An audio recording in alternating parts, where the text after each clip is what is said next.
Shalom Adonai!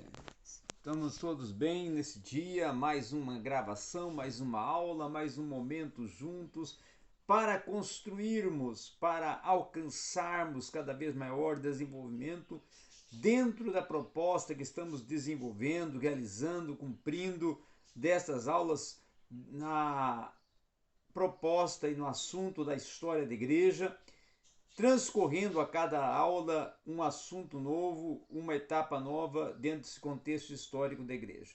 Lembrando a todos que se não é inscrito no canal, se inscreva no canal. Também dê o like aí para cooperar conosco e compartilhe o conteúdo. Vamos nos ajudar. Cipriano e Cisma, no terceiro século. Vamos iniciar falando sobre o Cipriano, depois vamos falar sobre o Cisma no terceiro século e vamos indo prosseguindo nesta aula de hoje. No terceiro século vai surgir a liderança competente de Cipriano, que é nomeado bispo de Cartago, na África. E Cipriano ele vai desenvolver uma atividade, uma atuação, além de ser expressiva, vai ter também documentação, ou seja, vai ser registrada historicamente com algumas obras como a vida escrita pelo diácono Pôncio, sobre a vida, a biografia, né, de Cipriano, os Atos de Cipriano e os relatos autênticos do martírio dos primeiros séculos. Depois, o tratado do próprio Cipriano e uma quantia considerável de correspondência que ele próprio desenvolveu. E Jerônimo também vai citar e mencionar a Cipriano. Então, Tácio Cecílio Cipriano era o seu nome. Ele nasceu justamente na primeira década do terceiro século e nasceu em Cartago. Ele era oriundo de Cartago. Uma família até pagã, rica, culta, aonde vai prover para ele uma boa educação, né? Mas ele se repulsou, ele resistiu e repulsou a corrupção pública e preferiu, não é, seguir o celibato e também o ofício eclesiástico, né? Ele vai se tornar presbítero em Cartago. Depois, em 246, ele vai ascender até chegar ao cargo de bispo, tá?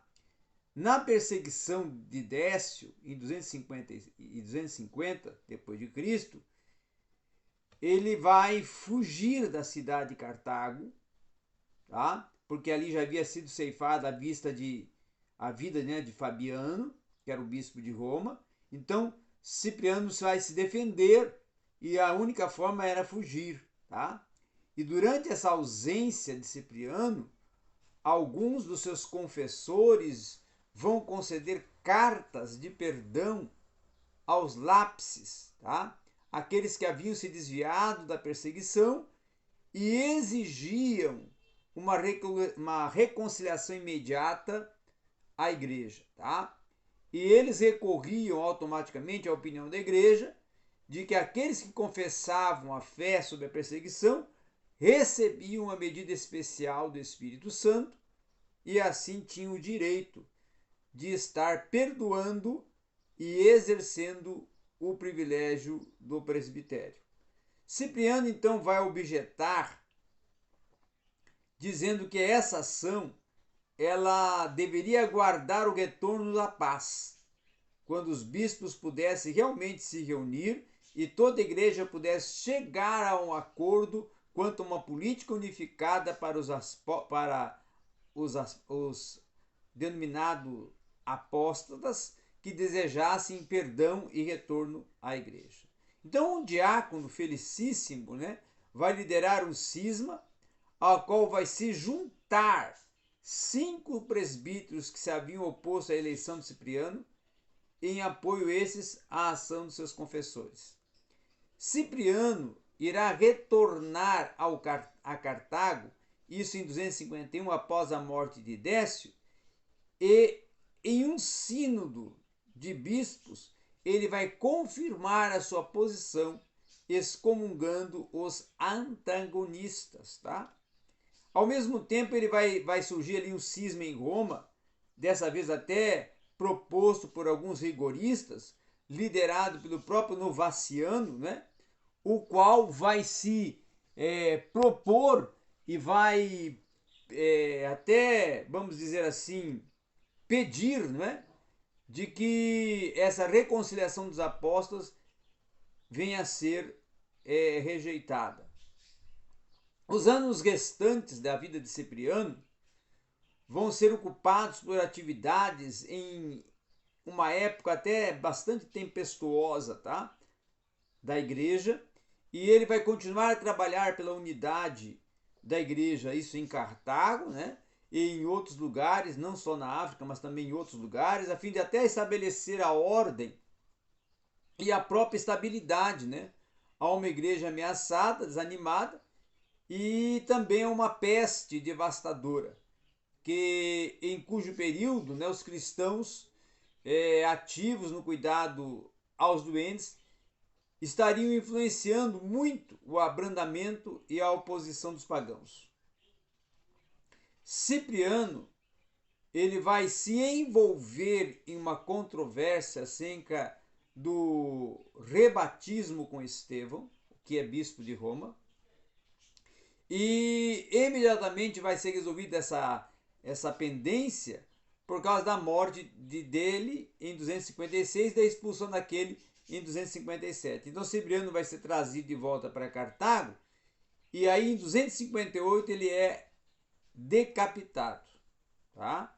Então Cipriano é ceifado a sua vida em 258 depois de Cristo. Cipriano então ele deixa um legado porque ele foi um homem de ação, um homem interessado pela administração e também por uma desenvoltura teológica dentro da igreja e dentro até dos concílios que participou, tá? Cipriano então ele foi impelido a uma posição de liderança em um momento até bastante repleto de problemas práticos e também teve um triunfo com suas abordagens, com as suas defesas sociopolíticas e socioteológicas, e Cipriano também se envolve em 3 controvérsias, a principal sendo até a qual girava-se, né, a reconciliação dos desviados, como já até mencionamos.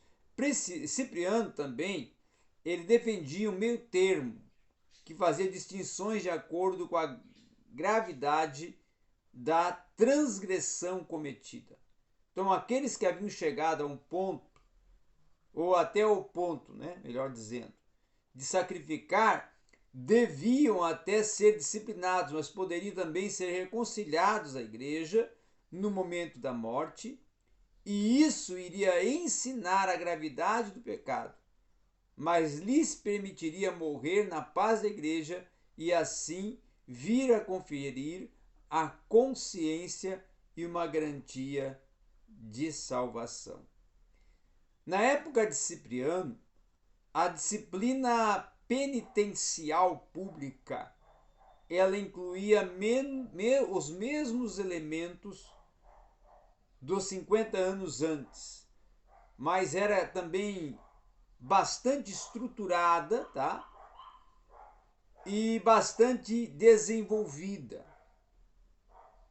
A política de Cipriano ela estabelecia uma disciplina com a prerrogativa do bispo e também do clero. E as propostas dele desenvolveram a igreja no seu sentido não só teológico, como também administrativo, tá? Então, Cipriano teve uma grande participação dentro da igreja da África no período do 3º século. A maioria dos relatos da história da igreja, ela vai mencionar também algumas questões importantes, como por exemplo a arte, né? O início da arte cristã, tá?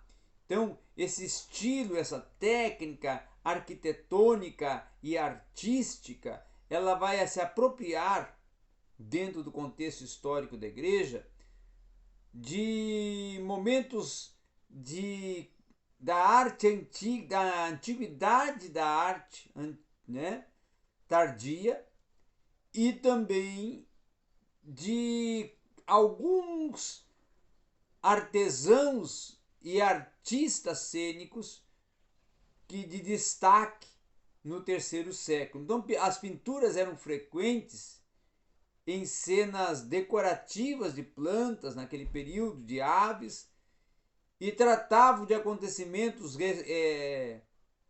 relacionados ao contexto do Antigo e Novo Testamento, tá? E traziam toda uma particularidade, um desenvolvimento relacionado ao contexto eclético, eclesiástico. Tá? O outro sentido também era o aplicado ao caráter do âmbito funerário, ao qual grande parte da arte cristã sobrevivente nesse período fornecia uma visão unilateral. A principal preocupação era com a vida dentro do contexto após-morte. Também não só pintar sobre a vida pós-morte, mas também pintar sobre a morte e ressurreição de Cristo. Tá? Eram temas dos quadros e das pinturas nesse período. Tá? Um outro sim também importante é o surgimento e o grande desafio que vai ocorrer nos anos 240 do maniqueísmo. Após receber um chamado celestial em 240, né, o Mani, que era considerado o denominado apóstolo da luz, isso em 216, ele vai nascer e vai morrer em 276, ele vai fundar um movimento religioso, isso na Mesopotâmia e na Pérsia, semelhante até com o gnosticismo do século anterior, do segundo século, denominado automaticamente maniqueísmo. Tá? A proposta em si era de uma religião universal. Mani vai se inspirar em elementos dos eucasaitas, tá? Cristãos judeus, que em meio aos quais ele vai ser proposto ou vai ser criado de outro grupo de cristãos heréticos, tais como até os marcionitas, né? do zoroastrismo e do budismo, além do próprio cristianismo ortodoxo. Tá? O outro sim também é o ensinamento de Mani, que vai se basear em dualismo extremo de luz e trevas, bem e mal, espírito e matéria, e partículas de luz que estão presentes nas pessoas no mundo material, e essa redenção se torna a libertação delas a fim de que possam retornar ao reino celestial puro. Um outro sim também é que ele vai desenvolver uma investida evangelística muito forte, principalmente no Império Romano e no Ocidente, para espalhar as suas teorias heréticas e promover o avanço do maniqueísmo até dentro da igreja. Tá? A igreja no fim do terceiro século, ela vai sofrer com uma epidemia oriunda ainda da década de 250, tá? Lá da década de 50, né? E aonde a sobrevivência vai ser dos cristãos vai ser pequena, até em comparação aos pagãos, e a igreja vai vivenciar um imenso crescimento depois, durante esse terceiro século, alcançando muitos pagãos. Há muitos pagãos que ali estavam na sociedade. Então, o crescimento vai precipitar um conflito culminante com o Estado romano, que vai ver o crescimento da igreja alcançando a muitos que eram pagãos e agora estão se tornando cristãos. Então, na segunda metade desse terceiro século, vai se tornar um momento que vai haver uma passividade e um crescimento da igreja, alcançando novos fiéis, que no caso oriundos do paganismo. Tá? Também vai surgir nesse momento a didascalia, apolóstoron, ou seja, documento oficial de ensinamento dos apóstolos, que deve ser seguido, praticado e observado nas igrejas. E ele vem com uma força muito grande no terceiro século, esse documento, e essa encíclica, como uma provisão que deve ser observada como um documento em que os bispos devem exigir do clero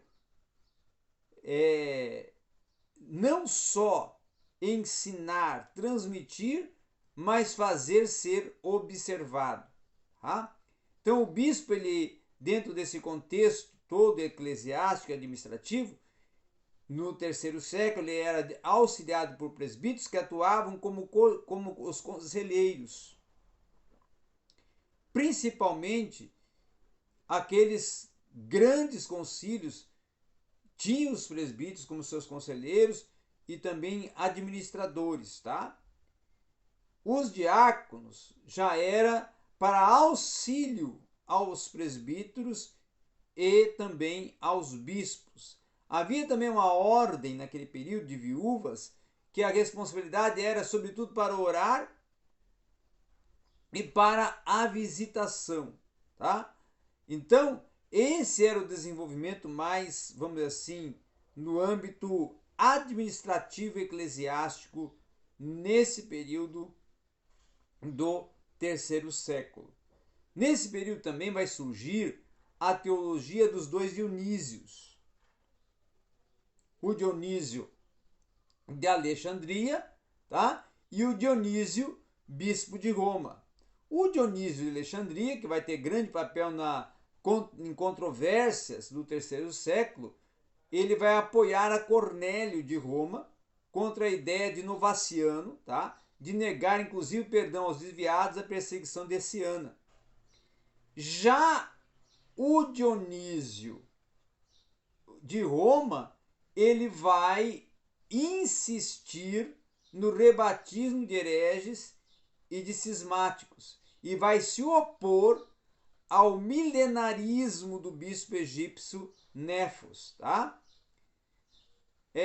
Um outro sim também vai surgir com a refutação do sabelianismo, oriundo da prática dos sabelianos, que o Dionísio de Alexandria vai enfatizar diferenças entre Pai, Filho e Espírito Santo, ao ponto de chegar perto até de um triteísmo.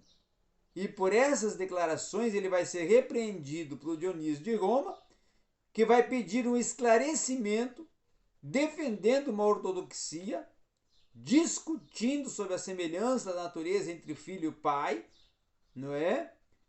E também a questão de o filho ter vindo à existência e quanto isso teria acontecido e como teria acontecido. Então essas são as controvérsias e os debates que vai surgir e os enclaves e os confrontos entre posições de Dionísio de Alexandria e Dionísio de Roma. O diálogo entre os bispos dessas duas igrejas, desses dois Dionísios, vai ser o diálogo mais poderoso e mais confrontador desse período do terceiro século, tá? Também nesse período vai ocorrer o surgimento de uma obra extraordinária na área de missões, proposta e promovida por Gregório Taumaturgo. Isso que vai ser uma das, quem sabe, obras mais, vamos dizer assim, expressivas, porque ele vai proclamar o Evangelho e a expansão da teologia cristã no quarto século e vai fornecer um elo entre Orígenes e os grandes pais da igreja da região da Capadócia, os pais capadócios, né? E inclusive sendo um deles até o Gregório de Nissa, cujo avô foi pupilo de Gregório Taumaturgo e que vai escrever o relato mais importante da vida de Gregório de Taumaturgo. Então, Gregório Taumaturgo também vai ter uma participação muito importante nesse período de, vamos assim, emancipação teológica da igreja do terceiro século. E é o que nós tínhamos para hoje, nessa introdução do avanço, da perspectiva e da ampliação da igreja no terceiro século. E aí, na próxima aula, nós vamos entrar com a literatura, com o Metódio e com as obras e atuação de Lactâncio. Obrigado a todos.